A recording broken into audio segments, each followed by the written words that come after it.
ओम शांति। आज जनवरी मास की 13वीं तारीख है। हाँ, आज कौन सा दिन है तो कहेंगे 13 जनवरी।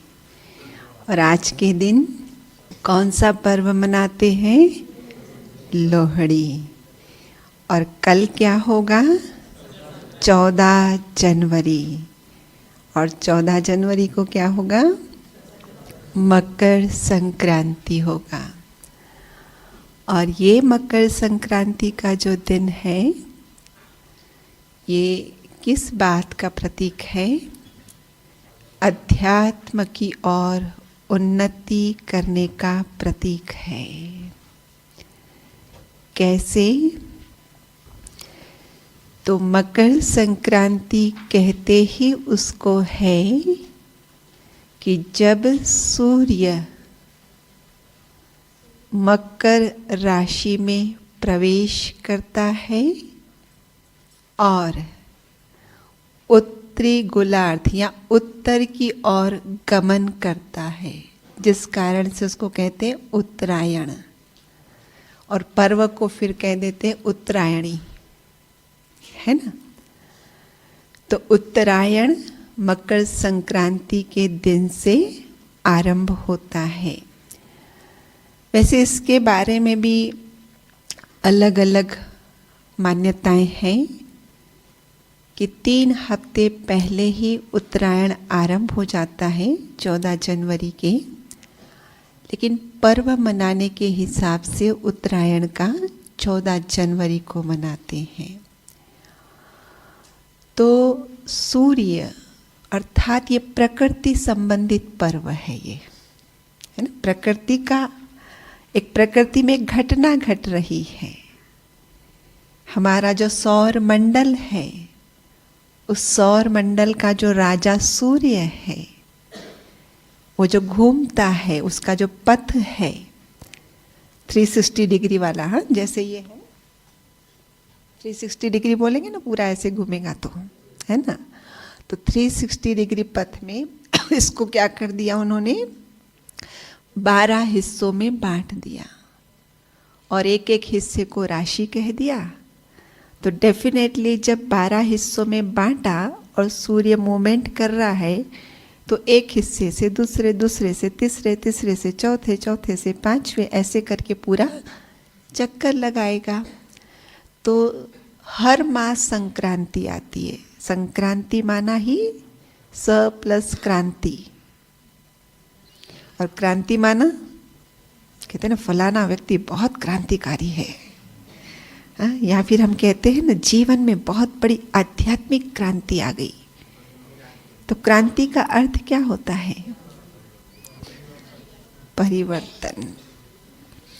या कई बार कहते हैं ना कि वो होता है ना, क्या कहते हैं इसको,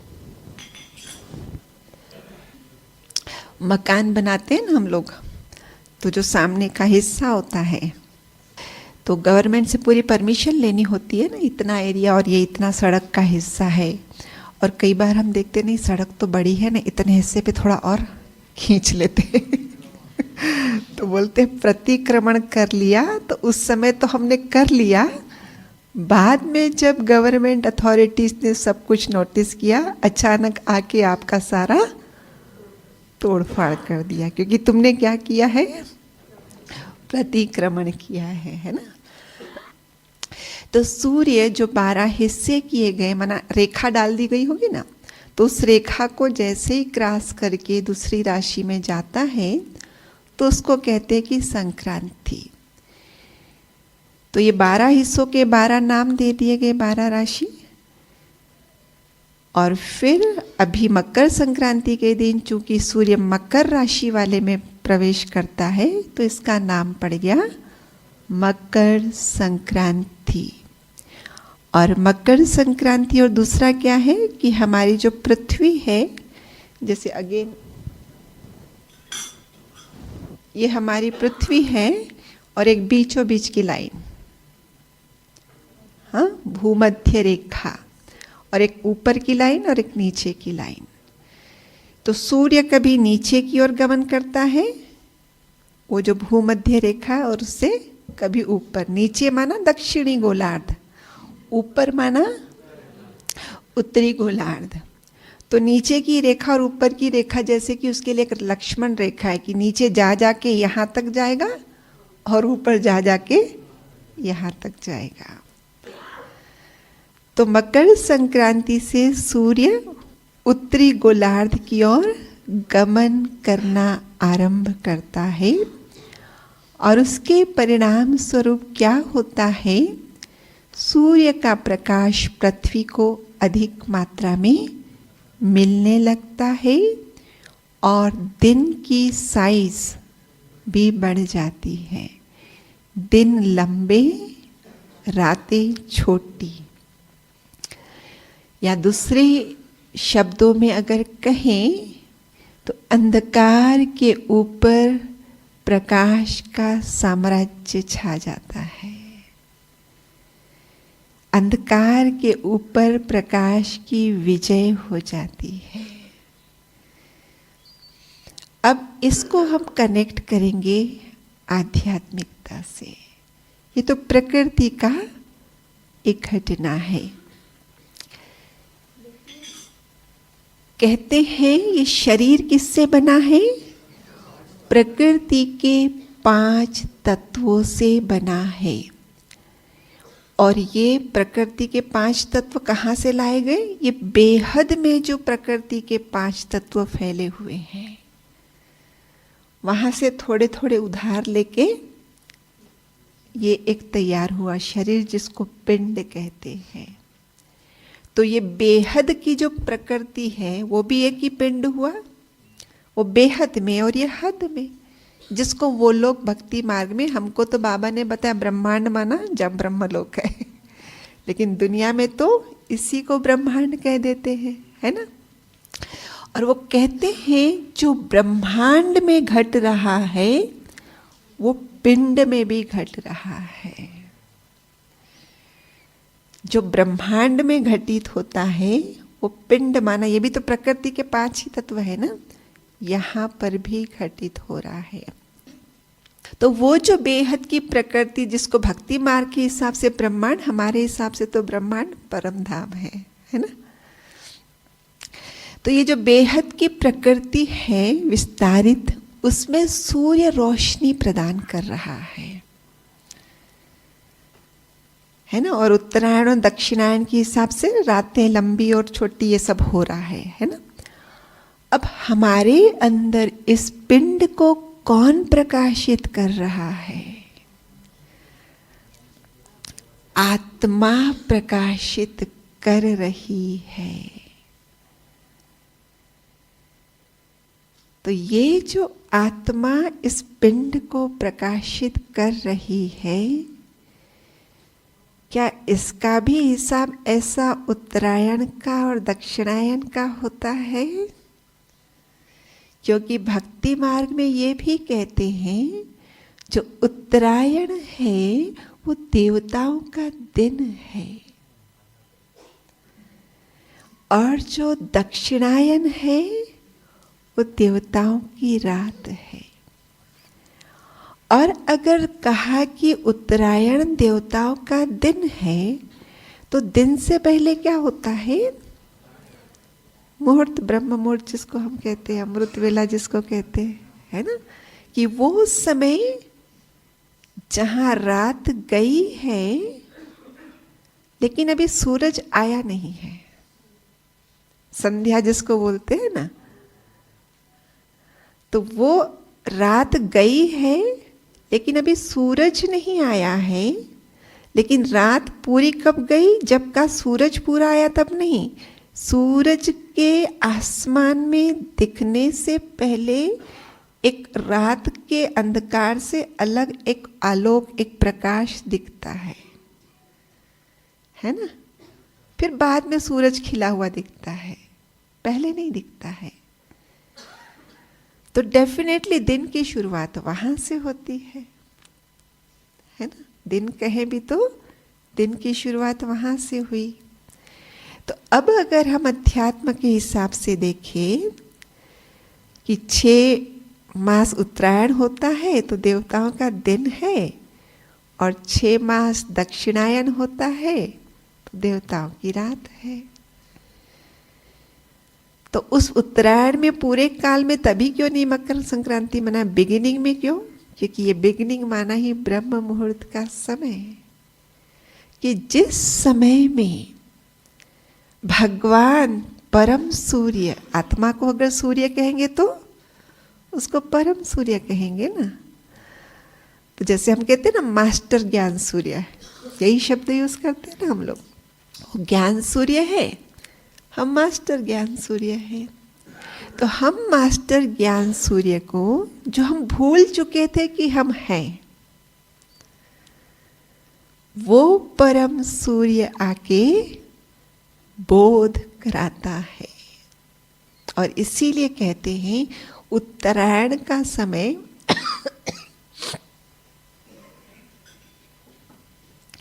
जो उत्तरायण का समय है वो बोध का समय है, और जो दक्षिणायन का समय है वो प्योरिफिकेशन का समय है।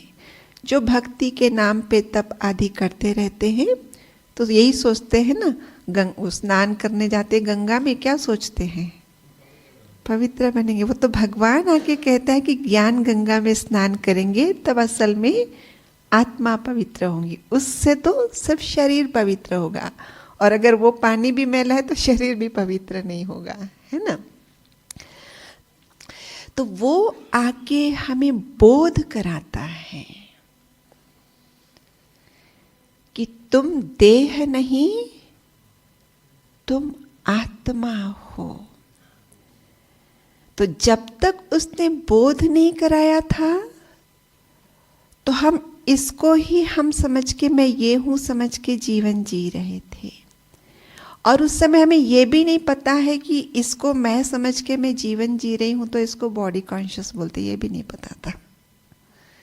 ये जब दोनों को अलग अलग पता चला कि एक आत्मा होती है और एक शरीर होता है, तब कहा कि आत्मा के भान में रहेंगे तो सोल कॉन्शियस, और देह के बॉडी के कॉन्शियस में रहेंगे तो बॉडी कॉन्शियस। तो भगवान ने आके बताया कि तुम मेरे साथ घर में रहते थे और बिल्कुल मेरे जैसे थे, बिल्कुल भी मेरे जैसे थे, अर्थात चमकती हुई ज्योति। लेकिन जब नीचे आए तो क्या हुआ? देह धारण किया, और देह धारण किया जिस घड़ी आपने एंटर किया, आपकी ज्योति की इंटेंसिटी 100%, 16 कला। लेकिन अगले ही पल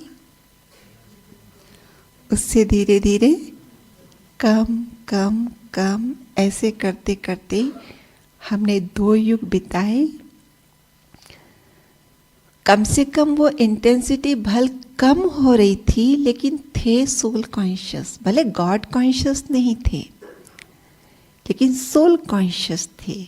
और उसका प्रमाण क्या? तो भगवान कहते हैं जब शरीर छोड़ते हो तो इच्छा से छोड़ते हो, कि अब ये शरीर पुराना हो गया है, अब मैं जाके नया वस्त्र, नया शरीर रूपी वस्त्र धारण करूंगा। और इससे वो प्रूफ देता है कि तुम सोल कॉन्शियस रहते हो। यही प्रूफ देता है ना बाबा हमको, कि तुमको ये पता है कि ये 2 चीजें अलग है। कोई प्रैक्टिस नहीं करते हो जैसे अभी प्रैक्टिस कर रहे हम, वहां प्रैक्टिस नहीं कर रहे, पर एक नेचुरल रीति से ये हमें भान होता है कि ये 2 चीजें अलग अलग है।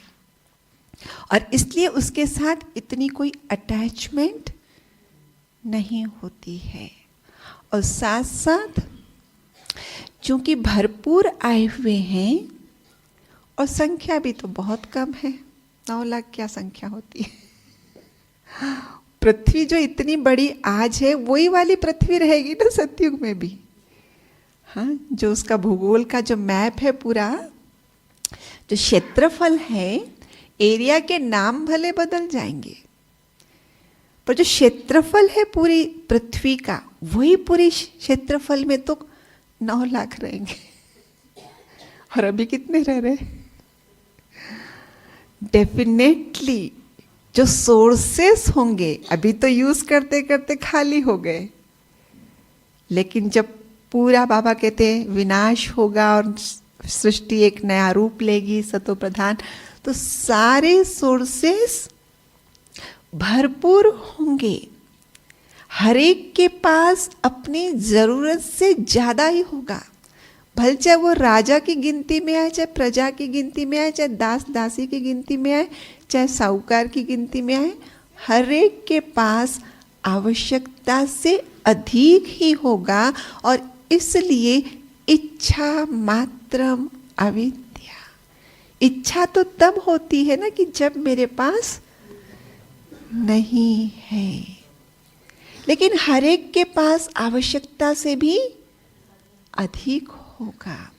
और दूसरा, नेचुरल सोल कॉन्शियस स्टेज होने के कारण कंपैरिजन नहीं होगा। हाँ, ये भले पता होगा कि ये राजा की पोजीशन पे और मैं इस पोजीशन पे, परंतु वो कंपैरिजन में फिर कंपटीशन, फिर क्रिटिसिज्म, और उसके आधार से फिर ईर्ष्या, द्वेष, इस जलनी अग्नि में अंदर अंदर जलते रहना, प्लानिंग करना, इसको कैसे गिराना है, इसको कैसे चढ़ाना है,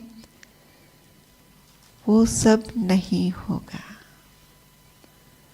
वो सब नहीं होगा वहां पे। लेकिन 2 युग पूरे होते होते संख्या भी बढ़ जाएगी, सोर्सेस भी कम होते जाएंगे, है ना। जैसे घर में एक बच्चा होता है तो घर में हम जो कमा के ला रहे हैं या जो कुछ भी सुविधाएं जुटा रहे हैं, वो सारा उस पर फिदा है। और अभी दूसरा बच्चा आ गया तो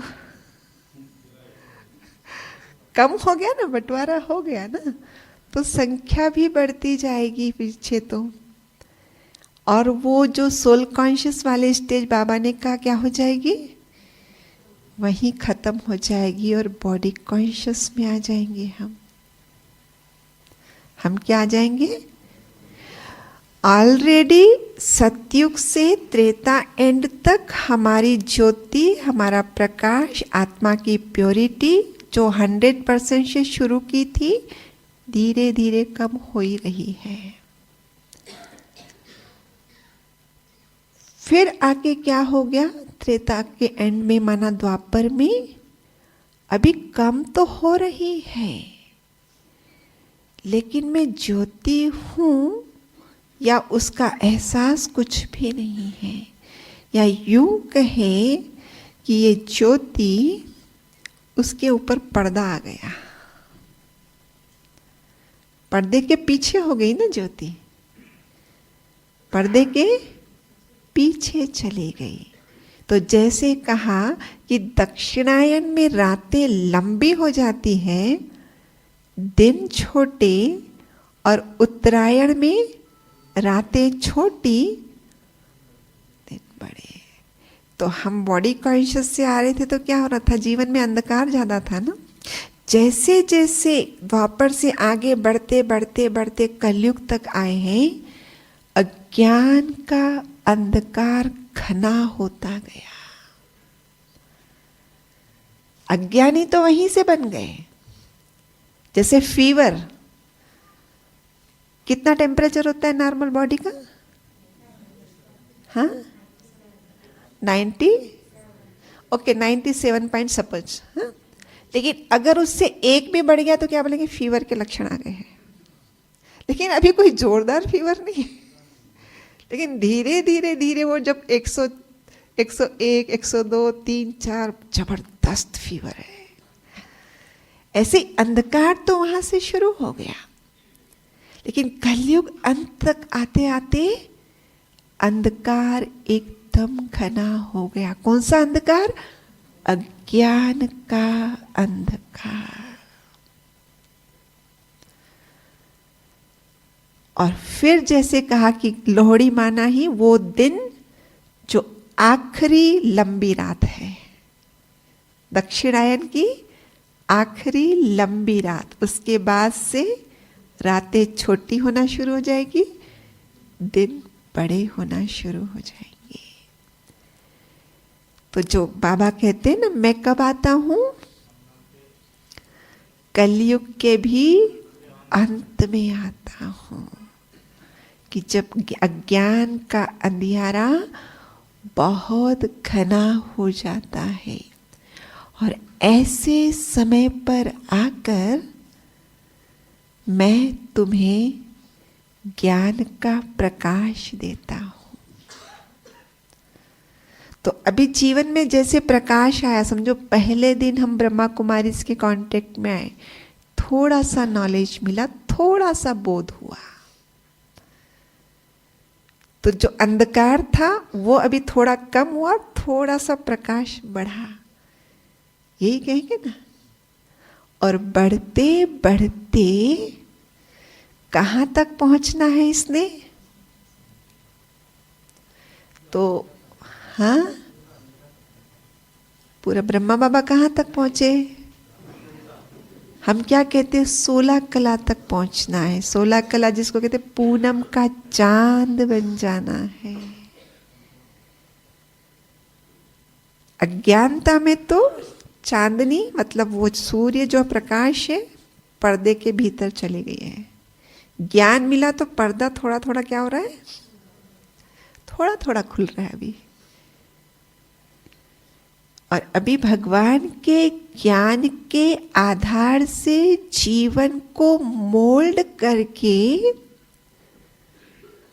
उत्तरायण अभी आरंभ हुआ है। मतलब सूर्य का प्रकाश अभी बढ़ा है, दिन बड़े हुए, लेकिन बढ़ते बढ़ते आएगा ना कि सबसे बड़ा दिन है आज का दिन, ऐसा ही होगा ना, सबसे ज्यादा प्रखर प्रकाश। तो हमें भी बोध को बढ़ाते चलना है। आत्मा के सामने जो पर्दा आ गया है उसको रोज थोड़ा थोड़ा थोड़ा थोड़ा अभ्यास के माध्यम से हटाना है। तभी कहते ना तिल तिल तिल करके हटेगा। तिल तिल करके, कितना छोटा होता है तिल। और फिर तिल की विशेषता क्या बोलते हैं कि तिल अंदर से सफेद होता है। तिल अंदर से सफेद होता है, बाहर की कवरिंग उसकी काली होती है। और वो कवरिंग जो काली है, अगर उसको रगड़ेंगे तो वो भी वाइट हो जाएगी। ऐसे ही बोलते हैं ना, हमारी अवस्था वो आत्मा सूक्ष्म माना तेल समझ लो, और उसके ऊपर ये जो पर्दा अज्ञानता का आ गया है, तो अब इसको रगड़ेंगे। रोज जो ज्ञान मिल रहा है, बाबा की जो रोज की मार्गदर्शना मिल रही है, उसके आधार से इस तिल को, आत्मा के ऊपर जो काली परत है, उसको रगड़ते जाएंगे रगड़ते जाएंगे, तो अंदर तो वो सफेद ही है। तो मुझे तिल को सफेद करने की आवश्यकता नहीं है। आवश्यकता किसकी है? तिल के ऊपर जो कालापन जो कालापन का पर्दा है, उसको हटाने की जरूरत है। और यही कारण है, हम जब पहले दिन लेसन करते हैं आत्मा का, तो क्या परिचय मिलता है हमें? क्या गुण है? क्या मेरे ओरिजिनल संस्कार है? मैं शांत स्वरूप हूं, मैं प्रेम स्वरूप हूं, मैं शक्ति स्वरूप हूं। तुम खुद शक्ति स्वरूप हो, शक्ति क्यों मांग रहे हो? तुम प्रेम स्वरूप हो, क्यों प्रेम दूसरों से एक्सपेक्ट कर रहे हो? तुम खुद ही शांत स्वरूप हो, क्यों अशांति में आ जाते हो? इसीलिए जब जिज्ञासु पहले दिन हमारे पास आता है, और अगर हम उसको ज्ञान देना शुरू करते हैं, लेकिन वो तो अंदर से बहुत बेचैन होता है, और उसको तो किसी ने बोला ब्रह्मा कुमारी में जाएंगे ना तो उनकी मेडिटेशन से शांति मिलती है बहुत। तो वो हमारे पास आया तो हमने तो उसको कोर्स देना आरंभ कर दिया। बेचारा थोड़ी देर सुनता है, आखिर रहा नहीं, बहन जी मुझे ये नहीं चाहिए, मैं तो शांति का अनुभव करने आया। कहता है नहीं कहता है। तो हम क्या बोलते हैं उसको, जो बाबा ने सिखाया, जो हमको बड़ों ने सिखाया वैसे हम ट्रांसफर करते हैं ना। भाई जी आप तो हो ही ना शांत स्वरूप, आप तो शांत स्वरूप हो ही, आप अपने आप को स्मृति दो, और उसी के लिए पहले हम आपको लेसन दे रहे हैं। तो हम है ही प्रेम स्वरूप, हम है ही पवित्र स्वरूप, हम है ही आनंद स्वरूप। तो फिर वो पतित पावन क्या पतितों को पावन करने आया है? हम तो है ही ना पावन। खुद ही भगवान ने आके बोला, खुद ही उसने बोला ना तुम हो ही प्रेम स्वरूप। हाँ, विस्मृति भी हुई है और उस विस्मृति के दौरान ये काला पर्दा आ गया है, और उस काले पर्दे के अंदर की वो आत्मा दिख नहीं रही है। अब वो ज्ञान के आधार से आपको विजुअलाइज करना है। और जैसे अभी सुना ना कि आत्मिक दृष्टि का मतलब ये नहीं कि ये भी आत्मा है, मैं भी आत्मा और कार्य किए, नहीं। आत्मिक दृष्टि का मतलब क्या है? वो आत्मा की ज्योति सामने वाले आत्मा को टच करे। लेकिन ये काले पर्दे के अंदर है तो आत्मा की ज्योति उधर यहां से निकलेगी कब और उसको पहुंचेगी कब? निकलेगी कब और पहुंचेगी कब? तो सारा जो पुरुषार्थ है ना संगम पर, एनलाइटनमेंट, बोध हो जाने के बाद जितने भी महापुरुष हुए हैं उन्हें बोध हुआ, और बोध के बाद क्या करना आरंभ कर दिया? उस बोध का प्रचार प्रसार कि मैंने अपनी ऐसे जीवन बनाई है, ऐसे कर्म योग में रहकर ही सब कुछ करना है। वो बोध होने के लिए भले तपस्या बैठ के की वर्षों तक, लेकिन जो बोध हुआ तो रहना तो संसार में ही है। आ गए ना फिर से प्रचार प्रसार करने, चाहे वो महावीर जैन रहे हो, चाहे वो महात्मा बुद्ध रहे हो। तो सारा जो पुरुषार्थ है वो ये है, मुझे अपने आप को पवित्र नहीं बनाना है, मुझे अपने आप को शांत नहीं बनाना है, मैं तो हूं ही। लेकिन ये अनुभव जिस काले पर्दे के कारण नहीं हो रहा है, उस काले पर्दे को हटाना है। और उसके लिए वो काला पर्दा चढ़ा क्यों? क्योंकि बॉडी कॉन्शियस वाली जीवन जी मैंने, और इसलिए अब हटेगा तो कैसे हटेगा? बॉडी कॉन्शियस से हटकर सोल कॉन्शियस में जीने का। बॉडी कॉन्शियस वाले जीवन जी माना क्या की मैंने, उसमें क्या किया था हमने? बॉडी कॉन्शियस वाले जीवन में क्या किया था हमने? बॉडी कॉन्शियस वाले जीवन में हमने इच्छाएं पैदा की। 2 युग तक हम इच्छा मात्रम अविद्या रहे, लेकिन द्वापर में आके इच्छाएं पैदा की, और उन इच्छाओं की पूर्ति के पीछे लगे रहे। और वो जो इच्छाएं थी वो सारी की सारी इच्छाएं इंद्रियों की तृप्ति से संबंधित थी। कौन सी इच्छाएं थी? इंद्रियों की तृप्ति से संबंधित थी। क्योंकि ये तो भूल ही गए कि आत्मा है, तो मन फिर इंद्रियों रूपी गलियारे से बाहर ही झांक रहा है ना, बाहर ही झांक रहा है ना। तो जिस चीज पर ज्यादा अटेंशन होगा वही पाने की इच्छा होगी ना। तो इंद्रियों से देखा, सुना, खाया, पिया, जितना वो देखते गए, सुनते गए, उतना ही उसको और पाने की। और इसी ने उस आत्मा के ऊपर ये काला पर्दा खड़ा किया। इसी ने आत्मा के ऊपर काला पर्दा खड़ा किया। सूर्य की उपस्थिति है सौर मंडल में, उसके प्रकाश से समुद्र का पानी बाष्पीकृत हो रहा है। और वही पानी जो सूर्य के प्रकाश उष्मा के कारण बाष्पीकृत हो रहा है, वेपोराइज हो रहा है, भाप बन रही है, वो सूर्य जिसकी किरणें जिस रास्ते से पहुंचकर इसके पास आ रही थी, सागर के पास, उसी रास्ते में जाकर वो भाप खड़ी हो गई। उसी रास्ते में जाके खड़ी, सूर्य के कारण से ही वो भाप तैयार हुई है। लेकिन उसी भाप ने उसी रास्ते में बाधा खड़ी जहां से सूर्य की किरणें आकर भाप तैयार कर रही थी।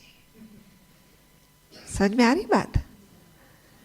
तो अब क्या हुआ, रोज थोड़ा थोड़ा वाष्पीकरण होते होते होते होते वर्षा ऋतु के काले काले घटाएं तैयार हो गई। और जब तक वो घटाएं बरस बरस के खत्म नहीं होगी, खुले आसमान का सूर्य नहीं दिखाई देगा। तो क्या करना पड़ेगा, ये जो काला पर्दा, काली घटाएं, इसको बरसाना पड़ेगा। इसको बरसाना पड़ेगा। कैसे बरसेंगे? बस ये बरस के नीचे गिर जाए तो आत्मा ज्योति तो मस्त प्योर शांत स्वरूप, प्रेम स्वरूप, आनंद स्वरूप, शक्ति स्वरूप, आनंद स्वरूप, उसका अनुभव आरंभ हो जाएगा। सूर्य का प्रकाश बढ़ाने थोड़ी जाते हम। सूर्य का प्रकाश जो है सो है। काली घटाएं खत्म होने का इंतजार कर रहे होते हैं। ये बरस के खत्म हो तो खुले आसमान में सूर्य के दर्शन हो। तो ये आत्मा के रास्ते पर, जैसे कहा ना, आत्मा इस पिंड में है तो इस पिंड में मूवमेंट हो रही है। इस शरीर में इंद्रियां बाहर झांक झांक कर इच्छाएं क्रिएट कर रही है और कर्मेंद्रियों से उसको पूर्ण करने में लगे हुए हैं। और यही जाके उसके मार्ग पे काली काली घटाएं खड़ी कर दी, तिल के ऊपर काला। तो इसको रगड़ने का काम करना है, इसको गिराने का काम करना है, उसके लिए ये भट्ठी है, उसके लिए ये भट्ठी है। कि भट्ठी में बैठो, अपने आप के साथ अपने को समय दो। बाबा ने मुझे इतना ज्ञान दिया है, ये ज्ञान मेरे प्रैक्टिकल जीवन में कितना आया है। मैं भले ही कितना भी कमेंट्री से अपने आप को कह दूं मैं प्रेम स्वरूप हूं, प्रेम के सागर में डूब गई हूं, मेरे से प्रेम के वाइब्रेशन बाहर निकल रहे हैं, बेशक वो भी एक अनुभव है, लेकिन वो उतनी ही देर का अनुभव है। और जैसे ही वो कमेंट्री के बाद योग से उठे, वो अनुभव वहां और हम कुछ और। है सच्चाई? सच्चाई है या नहीं है? है ना? इसलिए अब काम करना है उस काली घटा पर। मैं जो हूं उसको आधार बनाकर चेकिंग करना है अपनी। मैं हूं तो प्रेम स्वरूप, प्रैक्टिकल कर्म में प्रेम क्यों नहीं आ रहा है? क्यों नहीं आ रहा है? मैं हूं तो शांत स्वरूप, प्रैक्टिकल जीवन की परिस्थितियों में मैं क्यों एकदम से टेंस हो जाती हूं? ये अपने आप से सवाल करने हैं। और ये सवाल करते करते करते आपको क्यों मैं अशांत स्वरूप हो जाती हूं, क्यों मैं नफरत स्वरूप हो जाती हूं, ये अपने आप से डायलॉग करते करते वो जड़ पकड़ में आएगी। अशांति का कारण क्या था? फलाने के साथ नफरत से व्यवहार करने का कारण क्या था? फलाने के साथ असहयोग करने का कारण क्या था? इसलिए कई बार देखो, कुछ दो व्यक्ति के बीच में कुछ ऐसी बात होती है, वो भी चुप, लेकिन दोनों एक दूसरे को अच्छी से नोटिस कर रहे हैं और दोनों अपने अपने रीति से चल रहे हैं। फिर किसी दिन एक बीच में कोई आता है मीडिएटर बन के, बोलो क्यों ऐसा चल रहा है? वो सारा खोलता है। बाहर से तो दिखता है चुप है बिल्कुल, कि बाहर से तो बोलेंगे बहन जी मेरे मन में आपके लिए बहुत रिस्पेक्ट है, बहुत रिगार्ड है। और जब उसकी बातों को हमने समझा, हमने अपनी बातें बताई, देख लूंगा मैं आपको, अभी तो बोला था रिस्पेक्ट है, रिगार्ड है, अभी बोला था मुझे आपके लिए रिस्पेक्ट है, रिगार्ड है, आप बड़े हो, और अभी आप कह रहे हो मुझे कि मैं देख लूंगा। तो जब अंदर की चेकिंग करेंगे ना, ईगोवश वहां नहीं स्वीकार कर रहे हैं, लेकिन अंदर जाके मुझे जड़ समझ में आएगी और उस जड़ को उठा के बाबा को दे देना है। यही तो कह रहे ना हम आपको, 4 धामों की यात्रा करो, बाबा को पत्र लिखो, इंट्रोस्पेक्शन करो। क्या लिखना क्या है पत्र में? एक प्रश्न ये भी आता है, मुझे क्या लिखे बाबा को पत्र में? ये जो आपने मुझे इतना अच्छा चांस दिया, हर प्रकार की जिम्मेवारी से मुक्त स्वयं की चेकिंग की जिम्मेवारी का समय दिया। समय चाहिए ना, नहीं तो मुझे जिम्मेवारियां खींच रही ना, ये करना है वो करना है। आपने मुझे हर प्रकार से निश्चिंत करके सिर्फ एक ही ड्यूटी दी, और इसमें मैंने जब भीतर में झांका मुझे पता चला ये क्यों बादल बने? क्यों बादल बने? ग्रीष्म ऋतु बाष्पीकरण कैसे हुआ?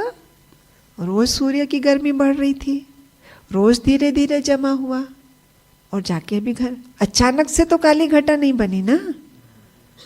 तो अंदर से भी पीछे जाएंगे, अच्छा ये इंसिडेंट उसके साथ मेरे साथ हुआ था, ये क्यों हुआ था?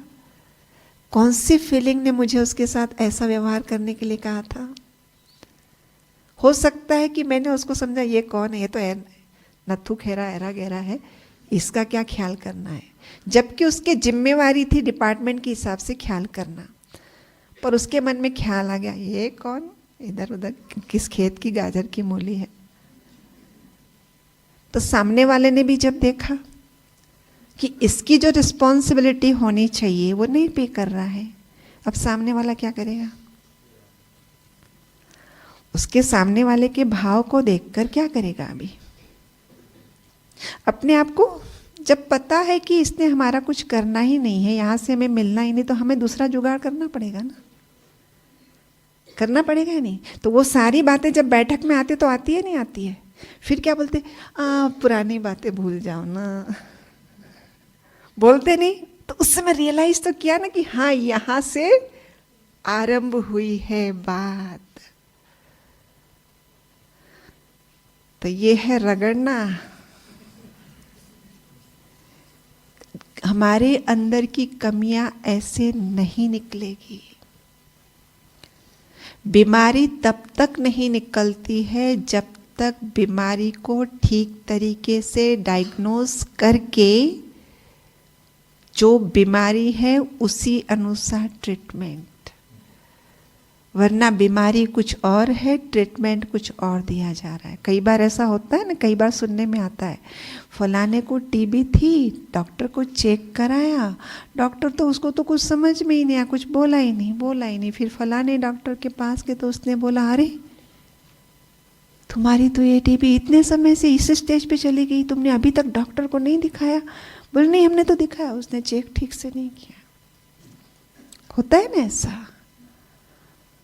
और इस चूंकि चेकिंग ठीक से नहीं हुई तो ट्रीटमेंट भी ठीक नहीं हुआ, तो बीमारी तो अंदर ही अंदर बड़ा रूप ले रही थी। तो हमें क्या करना है? बात है उत्तरायण की कि दिन ब दिन मेरा प्रकाश बढ़ना चाहिए, माना ही हमारी इच्छाएं। हमने इच्छाओं के वश कार्य किया, कर्म किया, वो सकाम कार्यों ने, कर्मों ने एक काला पर्दा चढ़ा दिया। अब हमें क्या करना है? जो भी कर्म करूं, क्या किया बाबा को हमने? बाबा का बन के बाबा कहते सब कुछ मुझे सरेंडर कर दो। हम कहते बाबा कर दिया सरेंडर, तन भी तेरा, मन भी तेरा, धन भी तेरा। तन भी तेरा, मन भी तेरा, धन भी तेरा, और उसके बाद फिर नहीं, इतना तो धन नहीं दे सकता ना मैं, नहीं इतना तो टाइम नहीं दे सकता ना मैं। तो सब कुछ भगवान को समर्पण कर दिया, अर्थात अभी हम निमित्त मात्र है। तो जितना निमित्त भाव बढ़ाएंगे उतना कर्म निष्काम होगा, उतना चित्त निर्मल, मल माना ये काला तो मल ही तो है ना ये, उतना चित्त निर्मल बनेगा और उतना वाणी मधुर बनेगी, इंद्रियां शीतल होगी। तो हमें क्या करना है? निष्काम भाव से कर्म करने पर अटेंशन देना है। कर्म करते समय बॉडी कॉन्शियस वाली जीवन, जब बोध नहीं था, हर कर्म के पीछे एक अपेक्षा, ऐसा करने के बाद ये। अब अगर हमें निष्काम कर्म करना है तो फिर मन में आएगा कर्म करूं और उसकी अपेक्षा नहीं, तो फिर मतलब क्या कर्म करने का? देखो, कर्म करेंगे, फल आना है, डेफिनेटली आना है, परंतु मुझे क्यों निष्काम करना है? ताकि ये परत नहीं चढ़े, ये परत नहीं चढ़े। हम बोलते हैं ना, एक दिन में कितने विचार उठते हैं? हम पहला दिन जब कोर्स कराते तो कितने विचारों की बात करते हैं हम? 1 मिनट में कितने विचार उठते बोलते हैं? हजारों में। अब अगर आप सोचेंगे कि मैंने हजारों में इतने विचार किए थे क्या, कभी आप सोच के देखो, तो आपको लगेगा मैंने 1000 तो विचार नहीं किए। फिर ये साइंस वाले, साइकोलॉजी वाले ऐसे कैसे बोल रहे हैं? हम 1000 प्रकार के विचार नहीं करते, पर उसी विचार को बार बार रिपीट कर रहे होते हैं।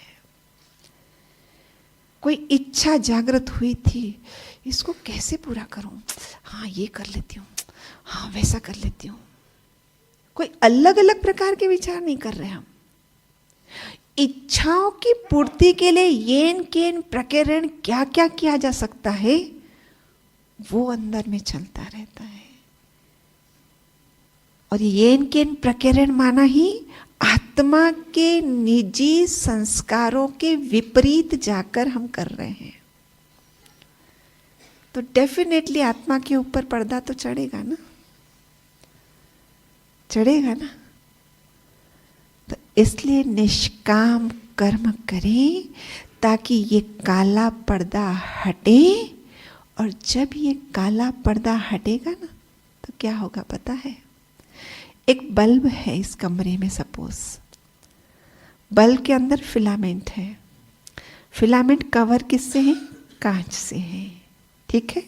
और बल्ब का कांच बिल्कुल ट्रांसपेरेंट है, ठीक है। अब ये खिड़की है और बल्ब बिल्कुल ऐसी दिशा में लगा है जहां सामने खिड़की है, और वो खिड़की से बल्ब जलाया समझो जब मैंने, तो बल्ब जल उठा, कांच बिल्कुल ट्रांसपेरेंट है, प्रकाश बाहर आया, और वो क्योंकि प्रकाश का स्वभाव है, ऊर्जा का स्वभाव है गमन करना। अब वो गमन करते करते जो कि खिड़की खुली है तो बाहर भी जा रहा है, जाएगा या नहीं जाएगा? हमारे से जब हम किसी को दृष्टि देते हैं, प्रकाश निकलेगा अगर काली परत चढ़ी है तो। हम क्या कहते हैं? हम चेहरे को कहते हैं face is the index of mind, या फिर ये कहते हैं चेहरा मन का दर्पण है। और आंखों को क्या कहते हैं? आत्मा की खिड़की है, खिड़की बोलते हैं ना। तो आत्मा ज्योति है, अपने आप में पवित्र ज्योति, सिर्फ काला पर्दा आया है। लेकिन अगर ये काला पर्दा हट जाए तो ये खिड़कियों से वो किरण बाहर दिखेगी या नहीं दिखेगी?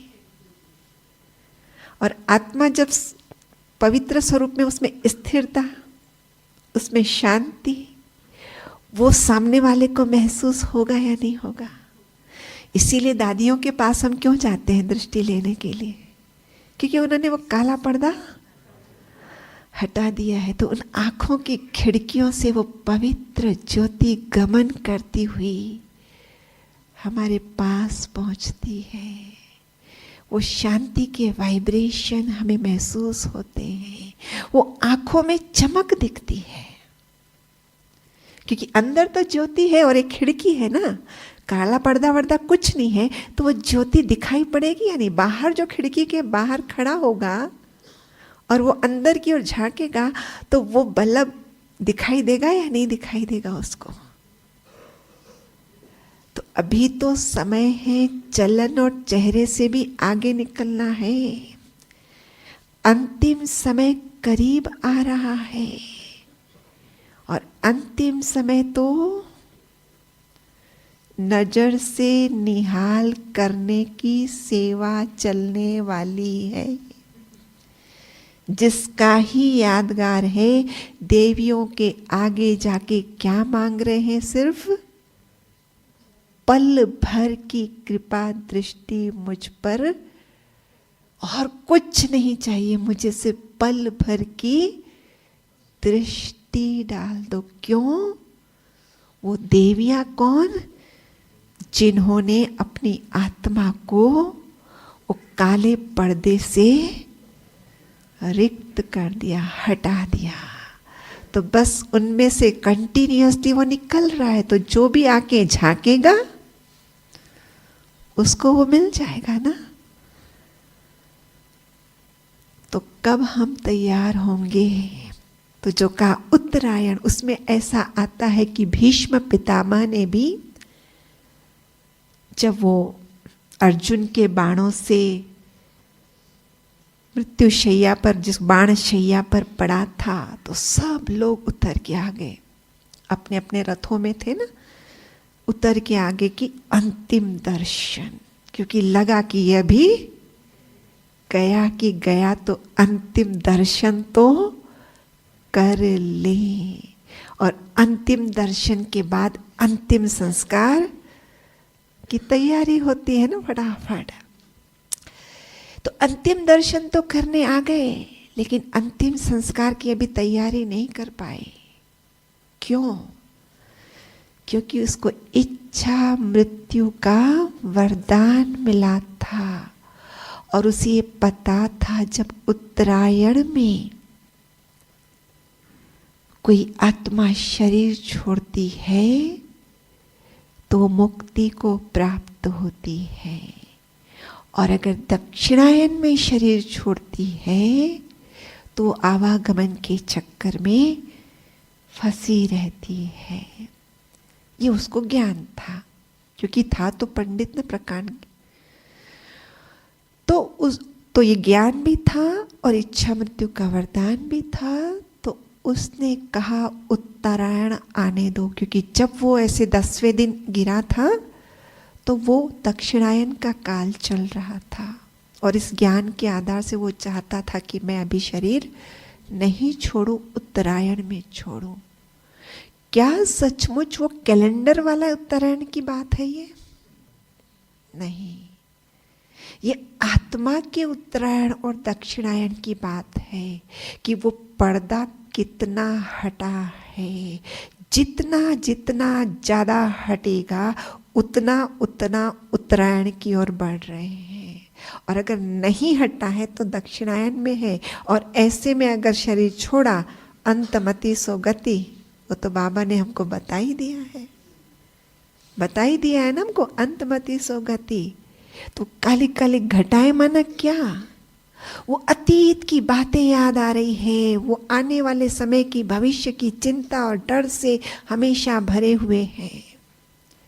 बाबा जो मुझे इतना मिला है, जिसने मेरे जीवन की पूरी जिम्मेवारी उठाई है, जिसने तीनों लोक और तीनों कालों का दर्शन मुझे मेरे सामने रख दिया है, जीवन की सच्चाइयां खोल के रख दी है, अब किस बात का डर? और क्यों अतीत को पाल पाल के रखा है मैंने? जो कुछ भी हुआ है, जो कल भी हमने सुना ना पॉइंट, निर्विकारी बनना है तो बिंदु। बाबा ने पेपर का समय क्या दिया? पेपर आउट है, टाइम नहीं पता है बस वहां टाइम पता होता है, पेपर आउट नहीं होता है।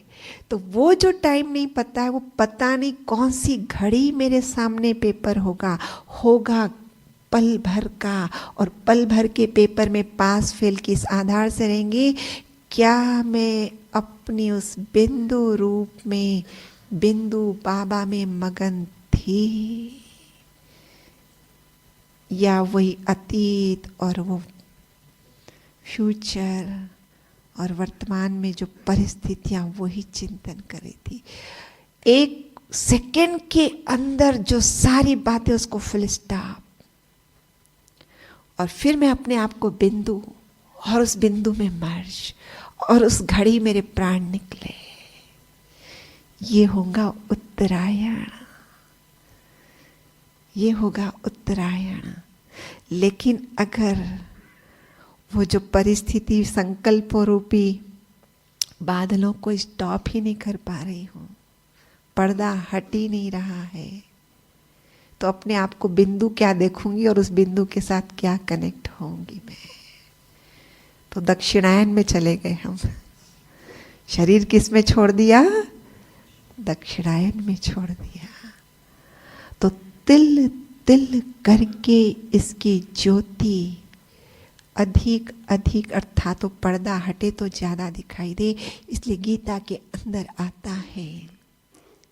उत्तरायण में अग्नि, उत्तरायण पथ है ना, तो अग्नि देवता, फिर आता है ज्योति, फिर ज्योति के बाद आता है दिन, दिन के बाद आता है शुक्ल पक्ष, उसके बाद आता है उत्तरायण। ऐसे बढ़ते हैं। और उसका अर्थ क्या? ये तो प्रतीक है ना, ये तो प्रतीक। अग्नि माना क्या? अब जब अग्नि जलाओ तो लपटें फैलती है। तो जैसे ही बाबा के ज्ञान में आते हैं और योग करने बैठते हैं, तो ये इच्छाएं रूपी लपटें, इधर से उधर से थॉट आते हैं, कोई इधर से, कोई उधर से, कोई इधर से। अग्नि माना है जिसमें लपटें, जिसकी कोई डायरेक्शन नहीं, इधर से उधर से उधर से। लेकिन चूंकि बाबा ने मेथड दी है कि ऐसा होगा, लेकिन आपको अपने पुरुषार्थ में आगे बढ़ना है, तो हम बढ़ते बढ़ते फिर वो ज्योति माना जैसे दिया जलाते ना, तो ज्योति की लपट ऊपर होती है, माना अनेक लपटों से एक लपट तक पहुंचे। होता है, यही होता है ना, योग में बैठते तो क्या हो रहा होता है, इधर उधर के थॉट, ये इधर उधर की बातें आ रही हैं, लेकिन अपने मुझे उत्तरायण की ओर बढ़ना है, मुझे सोल कॉन्शियस की ओर बढ़ना है, ये दृढ़ता लेकर बैठी हूं, तो फिर वो अनेक लपटें शांत हो जाती है, एक लपट रह जाती है। और उस एक लपट में भी फिर कहा दिन, अग्नि ज्योति, फिर दिन। दिन माना क्या, सूरज निकल आया ना, कोई लपट दिख रही है क्या, बस सर्वत्र प्रकाश फैल गया है, सर्वत्र प्रकाश फैल गया है। वही तो अनुभूति करनी है योग में, और क्या करना है, कि बस एक प्रकाशमान स्थिति तक पहुंच गई हूं, मेरे से बस चारों ओर प्रकाश ही प्रकाश है। और वो लपटों के रूप में थोड़ी होता है प्रकाश, लपटों के रूप में नहीं होता है कभी भी प्रकाश। और फिर उसमें दिन के बाद कहा शुक्ल पक्ष। शुक्ल पक्ष माना क्या, चंद्रमा धीरे धीरे रोशनी बढ़ाता जा रहा है। ऐसे ही, और चंद्रमा और दिन में क्या अंतर हुआ, दिन की गर्मी में, प्रकाश में फिर भी थोड़ा ताप महसूस होता है, लेकिन चंद्रमा की रोशनी में शीतलता। तो वो सिर्फ मैं प्रकाश का अनुभव नहीं करूं, लेकिन शीतलता का भी अनुभव करूं। जब वो अंदर शीतलता रियल में अनुभव करूंगी, तब योग से उठकर वो शीतलता वाली भी व्यवहार होगी। वरना योग में प्रेम स्वरूप हूं, योग से उठकर अग्नि स्वरूप हूं। होता है नहीं होता है। तो शुक्ल पक्ष धीरे धीरे शीतलता भी बढ़े, और शीतलता बढ़े माना जो कहा प्रैक्टिकल में इंद्रियां भी शीतल होते जाए। सामने वाला कितना ही हंगामा खड़े, सामने आई हुई परिस्थिति कितनी ही भयावह है, लेकिन मैं शांत और शीतल रहकर उसको टैकल करूं। फिर उसमें कहा शुक्ल पक्ष। क्यों शुक्ल पक्ष, सीधा शुक्ल पक्ष धीरे धीरे बढ़ता है ना, फिर जाके चांदनी पूर्णिमा की आती है। तो ये धीरे धीरे अभ्यास, शीतलता का भी जो अमाउंट है धीरे धीरे धीरे बढ़ेगा, और तब जाके पूर्णिमा का चांद माना परफेक्शन आएगी। और उस घड़ी शरीर छोड़ा तो क्या होगा, जीवन मुक्ति, पहले मुक्ति और फिर जीवन मुक्ति। तो कल हम सभी मकर संक्रांति का पर्व मना रहे हैं। वो सूर्य प्रकृति का, अंदर एक सूर्य, लेकिन उसके ऊपर काली घटाएं हैं। उसको हटाने का काम, तिल खाएंगे ना सब लोग, तो याद करना मुझे तिल तिल करके इस पर्दे को हटाना है, अपनी रोशनी को बढ़ाना है। और बाबा जो चाहते हैं कि बाप समान बन जाए। अभी ब्रह्मा बाबा क्या कर रहे हैं देखो, सिर्फ और सिर्फ सेवा का पाठ है उनका, अपना पुरुषार्थ उनका नहीं। वो तो 16 कला चंद्रमा जैसी स्थिति बना ली है, सिर्फ और सिर्फ चूंकि अब वहां पे कोई काली लेयर नहीं है, वो पर्दा नहीं है, कुछ नहीं है, तो निरंतर उसमें से प्रवाहित हो रहा है, प्रवाहित हो रहा है। तो बाप समान बनना है ना जनवरी मास में, तो हमारे से भी वो निरंतर प्रवाहित होता रहे। लेकिन बल्ब के ऊपर अगर वो कांच है ना, काला काला होगा तो बस ये भट्टी में यही सफाई करनी थी। हाँ, बाहरी सफाई तो बहुत, अब अंदर की भी सफाई हमें करना है, तब जाके हमें बाहर की सफाई वाला भी सतयुग मिलने वाला है। नहीं तो जब द्वापर में आएंगे तो बाहर थोड़ी बहुत सफाई तो इंटेंसिटी कम हो जाएगी ना उसकी। हाँ, तो ये भट्ठी अभी भी आपके पास समय है, भीतर इंट्रोस्पेक्शन करें, बहुत कुछ मिलेगा ज्ञान के आधार से। जैसे कहा ना, मैं हूँ तो प्रेम स्वरूप, पर फला फला के व्यवहार में मैं प्रेम स्वरूप तो होती नहीं हूँ, तो दिखेगा ना, दिखेगा। वो सब बाबा को दान का महत्व है ना, मकर संक्रांति पे दान का भी महत्व है। ये गठड़ी उठा के बाबा को दान करके जाना, जो जो महसूस होगी वो गठड़ी भर के बाबा को दे देना।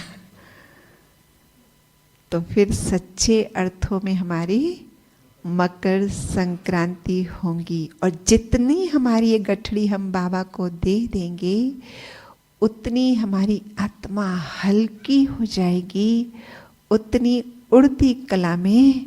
तो पतंग उड़ाओगे ना तो देखना उड़ती आत्मा की कला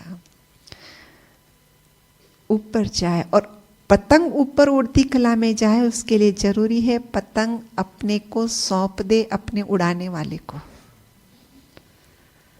अगर अपने आप को नहीं सौंपती, वो चाहती मैं तो डब्बे में ही बैठी रहूंगी जिस पैकिंग में लाया गया है, इसके हाथ में सौंपूंगी तो ये मेरे को पहले गड्ढा करेगा, धागा बांधेगा, वो चुभन होगी, सुई लगेगी, तो फिर पतंग धरा छोड़ के ऊपर नहीं उड़ सकती है।